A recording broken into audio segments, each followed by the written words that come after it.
मैं हूं मुशर्रफ हयात। कक्षा 12 के लिए भौतिक विज्ञान का एक लेक्चर लेकर के आया हूं।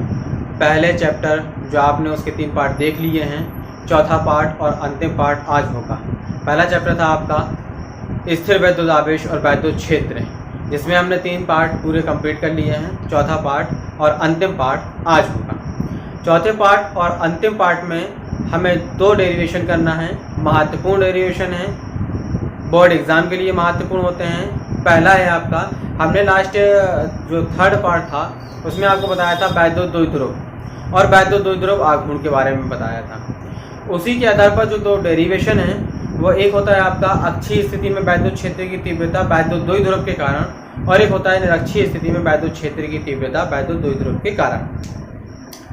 पहला जो डेरिवेशन हम पढ़ने जा रहे हैं वो ये है आपका कि अक्षीय स्थिति में वैद्युत क्षेत्र की तीव्रता कितनी होगी और किसके कारण? वैद्युत द्विध्रुव के कारण। तो ये आपने लिख लिया है, वैद्युत द्विध्रुव के कारण अक्षीय स्थिति में वैद्युत क्षेत्र की तीव्रता। और दूसरा डेरिवेशन जो होगा वो होगा निरक्षीय स्थिति में वैद्युत क्षेत्र की तीव्रता। ठीक है, तो हम स्टार्ट करते हैं। हमें यहाँ पर ये देखना है कि वैद्युत द्विध्रुव के कारण अक्षीय स्थिति में, अक्षीय स्थिति की जगह पे अनुदैर्ध्य स्थिति भी हम कह सकते हैं। ठीक है, अक्षीय स्थिति या अनुदैर्ध्य स्थिति में वैद्युत क्षेत्र की तीव्रता के लिए डेरिवेशन हम करेंगे कि रिजल्टेंट हमारा वैद्युत क्षेत्र की तीव्रता कितनी होगी। एक होता है वैद्युत द्विध्रुव। वैद्युत द्विध्रुव 2 आवेशों से मिलकर के एक निकाय जो बनता है उसे हम कहते हैं वैद्युत द्विध्रुव। मान लीजिए कि ये एक वैद्युत द्विध्रुव है, यहाँ -q आवेश रखा हुआ है, यहाँ +q आवेश रखा हुआ है। ये इसका मध्य बिंदु O है और ये A बिंदु हो गया आपका और ये B बिंदु हो गया। और यहाँ से यहाँ तक की टोटल जो डिस्टेंस है इनके बीच की दूरी वो 2l है। अगर हम ये माने कि O मध्य बिंदु है तो यहाँ से यहाँ तक की डिस्टेंस हो जाएगी l और यहाँ से यहाँ तक की भी डिस्टेंस हो जाएगी l। अब अक्ष के अनुदेश किसी बिंदु पर वैद्युत क्षेत्र की तीव्रता निकालना है। तो ये आपका B बिंदु था, मान लिया कि मध्य बिंदु O से स्मॉल r दूरी पर एक बिंदु कोई P है जिस पर हमें वैद्युत क्षेत्र की तीव्रता ज्ञात करनी है। तो एक वैद्युत द्विध्रुव था आपका AB, इसका मध्य बिंदु O था और O से स्मॉल r दूरी पर एक बिंदु P है जिस पर वैद्युत क्षेत्र की तीव्रता हमको निकालना। ठीक है, अब वैद्युत क्षेत्र की तीव्रता निकालना है तो +q आवेश से अगर हम इतनी डिस्टेंस निकालेंगे तो पूरी r डिस्टेंस से यदि हम l डिस्टेंस को घटा देते हैं तो यहाँ तक की हमें डिस्टेंस आ जाएगी।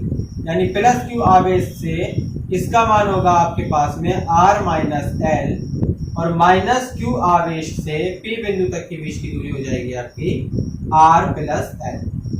ठीक है, अब आपने वैद्युत क्षेत्र की तीव्रता देखी, दिशा कहां से कहां की ओर होगी, क्योंकि वैद्युत क्षेत्र की तीव्रता जब तक हमारे पास में डायरेक्शन नहीं होगा तब तक हम उसका रिजल्ट नहीं निकाल पाएंगे।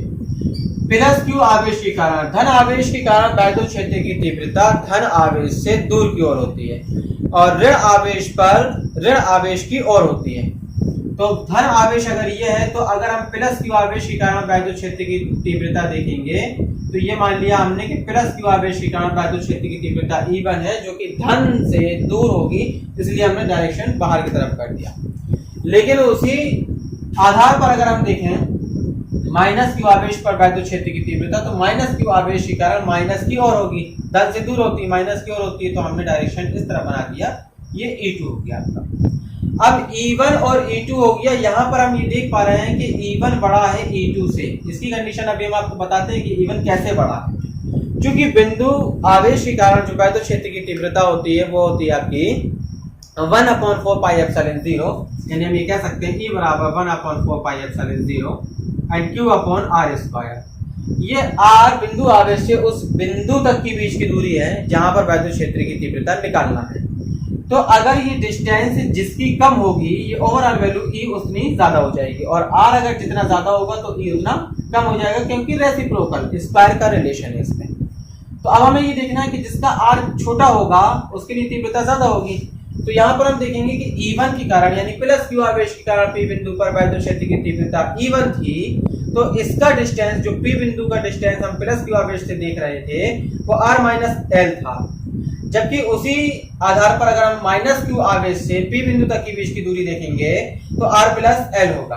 तो अगर आर प्लस एल होगा तो ये डिस्टेंस ज्यादा हुई, जब ये डिस्टेंस ज्यादा हुई तो इससे जो ई का मान निकालेंगे वो कम होगा और इससे जो ई का मान निकालेंगे वो ज्यादा होगा। तो इससे जो ई का मान निकालना है वो E1 है जो कि प्लस क्यू आवेश के कारण है, इसलिए हमने यहाँ पे लिखा है E1 is greater than E2। ये कॉन्सेप्ट हुआ E1 is greater than E2 का। ठीक है, बात खत्म करते हैं, आगे बढ़ते हैं।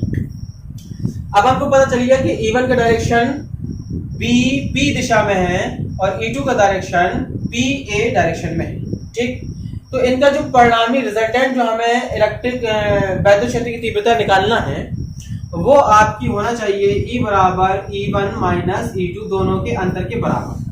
अब दोनों के अंतर के बराबर क्यों होना चाहिए, उसका भी एक रीजन है कि जो P बिंदु है वो अक्ष के अनुदेश है। अक्ष के अनुदेश है तो E1 और E2 उसी दिशा में है लेकिन विपरीत है। विपरीत है तो इन दोनों का जो अंतर होगा वही आपका वैद्युत क्षेत्र की तीव्रता कहलाएगी। तो अगर हम ये कहें कि प्लस क्यू आवेश के कारण उत्पन्न वैद्युत क्षेत्र की तीव्रता कितनी है तो वो आपकी E1 है। तो हम यहाँ पे लिख सकते हैं प्लस क्यू आवेश के कारण P पर वैद्युत क्षेत्र की तीव्रता। थोड़ा शॉर्टली लिखेंगे, आप लोग समझते जाना, मुझसे बोल रहे हैं।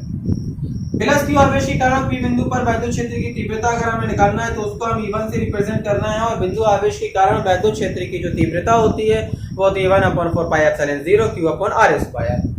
यहाँ पे रिजल्ट कितना आएगा 1/4πε0 Q/r²। r² का मतलब प्लस क्यू से P बिंदु तक की बीच की दूरी जो कि डिस्टेंस था आपके पास में r-l, तो ये हो गया r-l का होल स्क्वायर। ठीक है, सिमिलरली माइनस क्यू आवेश के कारण P बिंदु तक की तीव्रता देखेंगे, यहाँ पे लिख लेंगे माइनस क्यू आवेश के कारण P बिंदु पर वैद्युत क्षेत्र की तीव्रता जो कि E2 से रिप्रेजेंट हो रही है और इसका वैल्यू हो जाएगा 1/4πε0 Q/r² और इसकी डिस्टेंस थी r+l, तो r+l का होल स्क्वायर हो गया। अब हम रिजल्ट P बिंदु पर वैद्युत क्षेत्र की तीव्रता जो निकाल रहे थे वो हम क्या मान रहे थे, E बराबर E1 माइनस E2।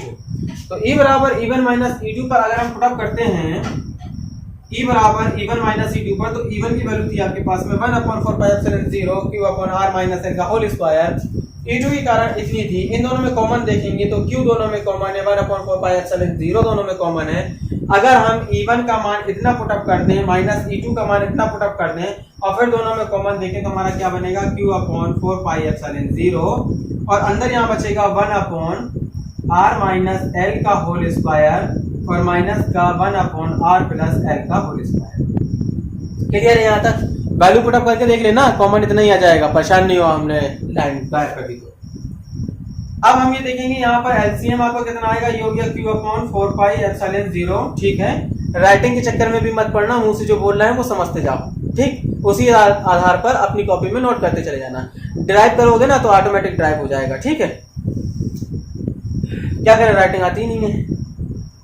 r-l का होल स्क्वायर और r+l का होल स्क्वायर अगर हम एलसीएम लेते हैं तो ये आ जाएगा r² - l² का होल स्क्वायर। ये मल्टीप्लाई हो जाएगा तो ये आपका बचेगा r+l का whole square minus r - l का होल स्क्वायर। ठीक है, इसीलिए मुझसे बोलते जा रहे हैं। ये आपका बचा Q/4πε0 और यहाँ पर ये एलसीएम आपके पास में था r² - l²। विजिबल हो रहा है?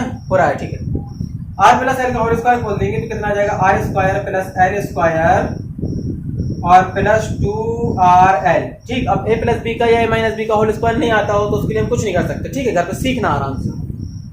और माइनस r - l का होल स्क्वायर खोलेंगे, इसके साथ साथ माइनस बाहर लगा हुआ है, जब माइनस बाहर लगा हुआ है तो माइनस का साथ साथ मल्टीप्लाई हो जाएगा तो ये हो जाएगा r² - l² प्लस 2rl।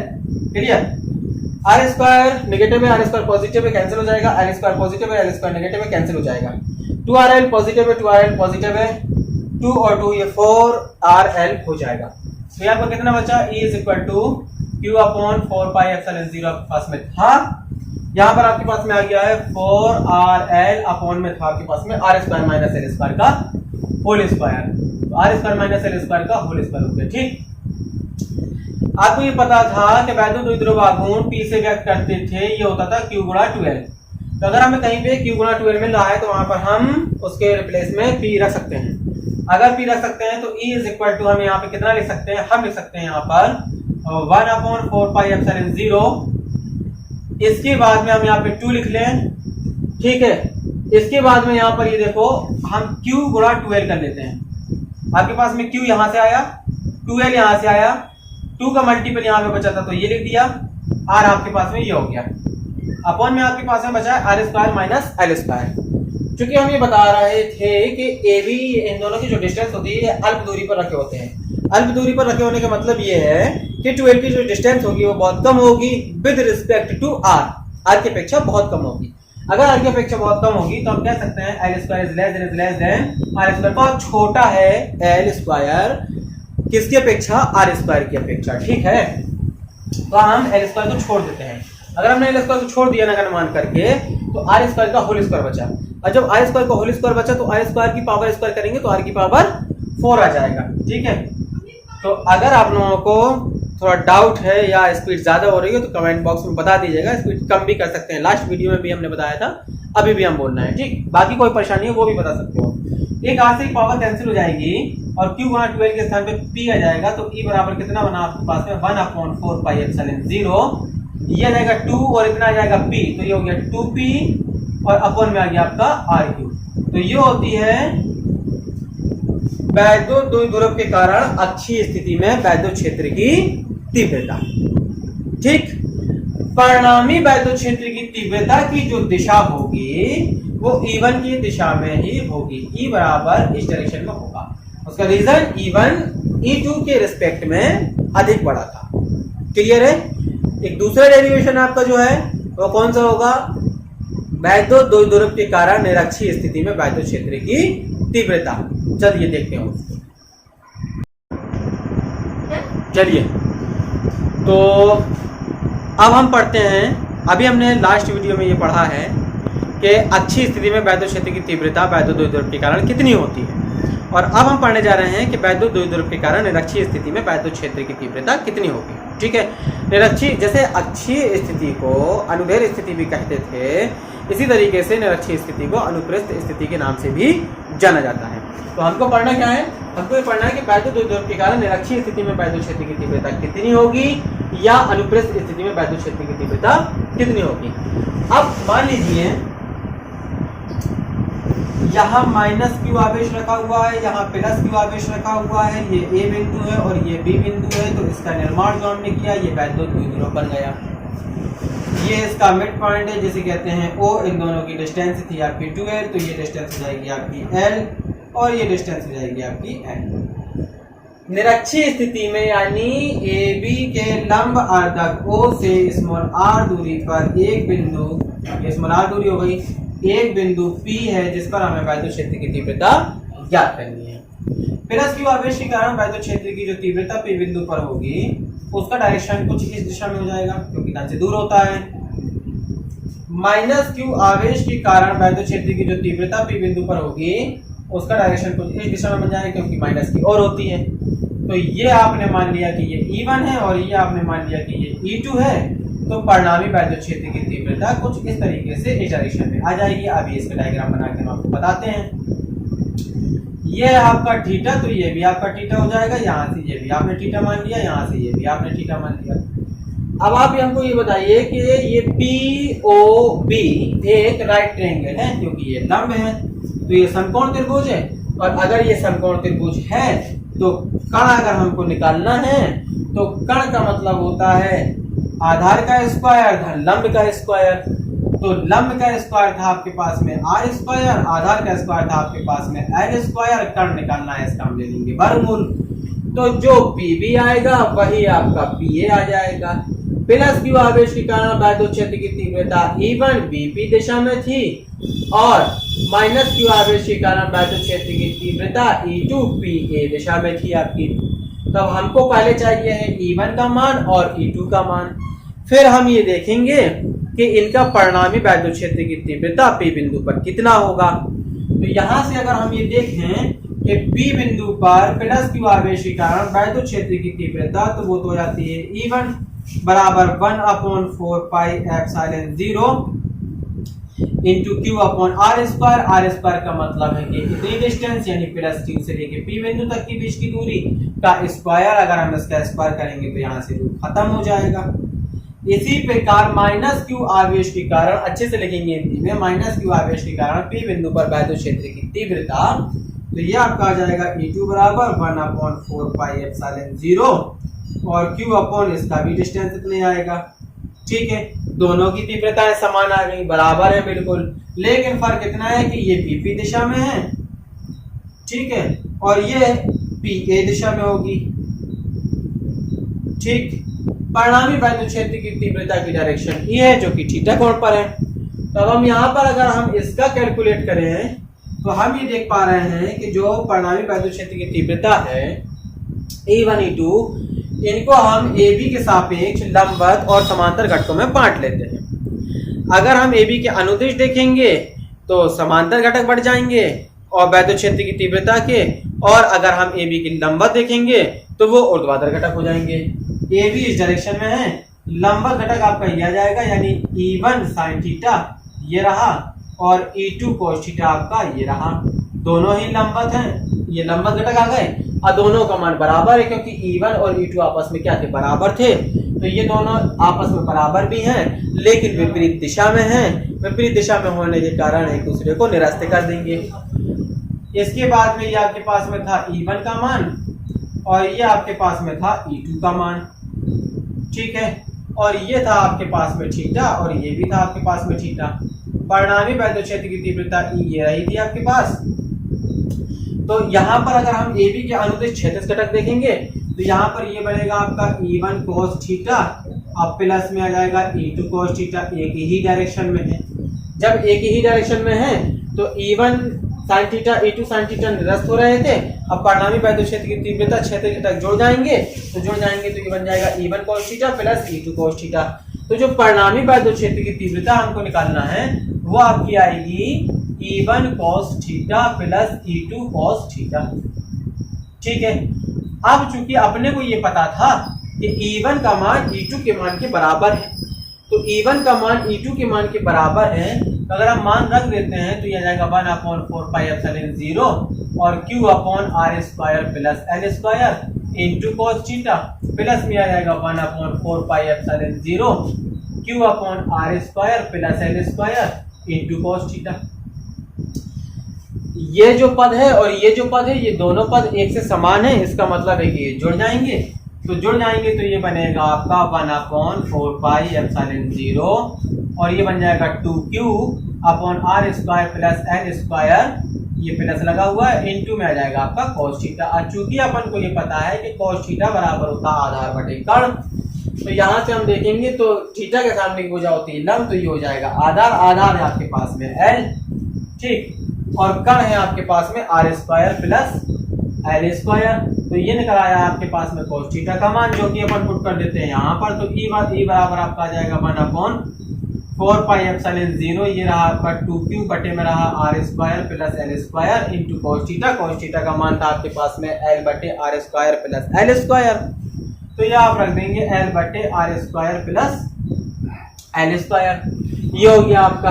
तो अब यहाँ पर आपको कितना बचा, E बराबर ये हो जाएगा Q गुणा 2L। ठीक है, इसके साथ साथ अब यहाँ पर एक चीज ये देखना है आपको, चले देखिए। तो cos थीटा बराबर आपने कितना निकाला था, आधार बटे कर्ण, और कर्ण आपके पास में कितना है, रूट में है आपके पास में R square plus L square. तो अपन क्या करते हैं, अपन ने E बराबर 1/4 pi epsilon 0 2Q upon R square plus L square, cos theta का मान L बटे इतना रख देना है। तो ये अपन ने रख दिया इतना रूट में। ठीक, यह का है 1/4 पाई एप्सिलॉन 0 2QL, और देखो R square plus L square की पावर 1 है, R square plus L square की पावर 1/2 है। एक पावर और 1/2 पावर कितना हो जाएगा, 3/2 पावर। तो ये आ गया आपके पास में R square plus L square की पावर 3/2। अब चूंकि आपको फिर से वही पता था कि P बराबर होता है Q गुणा 2L या 2QL, बात बराबर है। और दूसरी चीज ये कि हमने आपको अभी लास्ट बताया है पार्ट में कि L स्क्वायर बहुत छोटा है, बहुत छोटा है, बहुत छोटा है R स्क्वायर से, यानी कि L स्क्वायर का मान लगभग ना के बराबर है R स्क्वायर के रिस्पेक्ट में। तो L स्क्वायर को छोड़ देते हैं तो R स्क्वायर अकेला बचता है। L स्क्वायर को अपन छोड़ देंगे, E बराबर कितना आ जाएगा 1/4 पाई एप्सिलॉन 0 2QL की वैल्यू हो गई आपके पास में P, और ये L स्क्वायर जब छोड़ दिया तो R स्क्वायर की पावर आपके पास में कितना बचा, 3/2, और 2 घात से 2 घात कट जाएगी तो कितना आ जाएगा R की पावर 3। तो निरक्षीय स्थिति में वैद्युत क्षेत्र की जो तीव्रता होती है वो आपकी कितनी आती है 1/4πε0 P/r3। ठीक है, तो ये चैप्टर के जो महत्वपूर्ण टॉपिक थे आपके पास में, कॉन्सेप्ट थे, वो आप खत्म हुए। दूसरे चैप्टर की बात करेंगे अगले वीडियो से।